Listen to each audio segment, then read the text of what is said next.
Call తో మీ బంగారాన్ని విడిపించి ప్రెజెంట్ మార్కెట్ రేట్ కే కొని బ్యాలెన్స్ అమౌంట్ ని క్యాష్ గా లేకపోతే సమానమైన బంగారాన్ని మీకిస్తుంది అక్షయ గోల్డ్ హబ్.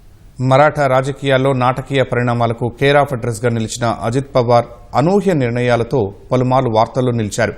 4 సీఎంల వద్ద 6 సార్లు డిప్యూటీ సీఎంగా సేవలందించారు. ముఖ్యమంత్రి కావాలన్న కల తీరకుండానే విమాన ప్రమాదంలో హఠాన్మరణం చెందారు. అజిత్ పవార్ రాజకీయ ప్రస్థానంపై ప్రత్యేక కథనం.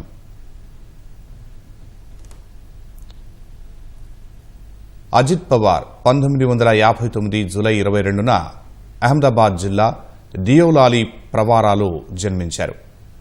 ఆయన మాజీ సీఎం శరద్ పవార్ సోదరుడి కుమారుడు. డియోలాలి ప్రవారాలోనే పాఠశాల విద్యాభ్యాసం జరిగింది. తండ్రి మరణంతో కాలేజీ విద్యను మధ్యలోనే వదిలేశారు. 1982లో అజిత్ పవార్ రాజకీయ ప్రస్థానం మొదలైంది. చక్కెర ఫ్యాక్టరీ సహకార బోర్డు ఎన్నికల్లో తొలిసారి గెలుపొందారు.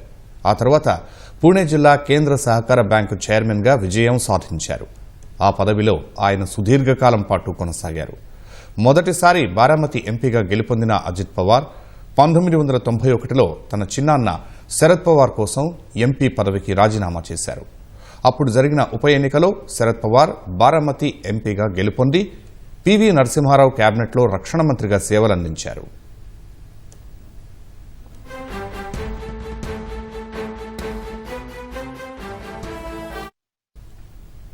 అజిత్ పవార్ బారామతి నుంచి ఒకసారి ఎంపీగా 7 సార్లు ఎమ్మెల్యేగా ఎన్నికయ్యారు.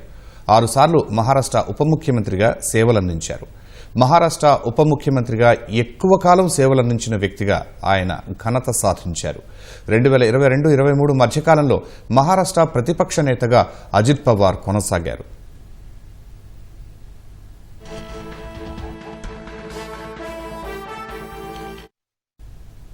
అజిత్ పవార్ 2019 నవంబర్ 23న తన చిన్నాన్న శరద్ పవార్పై తిరుగుబాటు చేశారు.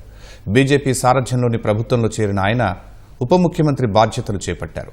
తగినంత సంఖ్యాబలం లేక కేవలం 3 రోజుల వ్యవధిలోనే బీజేపీ ప్రభుత్వం కుప్పకూలడంతో సీఎం దేవేంద్ర ఫడ్నవీస్తో కలిసి అజిత్ పవార్ కూడా రాజీనామా చేశారు. ఆ తర్వాత మళ్లీ ఎన్సీపీ గూటికి చేరారు.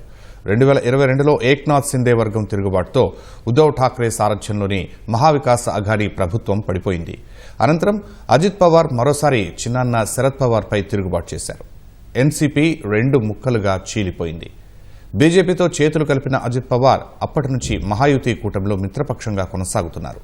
ఇటీవల మహారాష్ట్ర స్థానిక ఎన్నికల్లో పూణేలో గెలుపు కోసం పవార్ కుటుంబాలు మళ్లీ కలిశాయి. ఆ ఎన్నికల్లో బాబాయ్ అబ్బాయి కలిసి పోటీ చేసినప్పటికీ పెద్దగా ఫలితం లభించలేదు.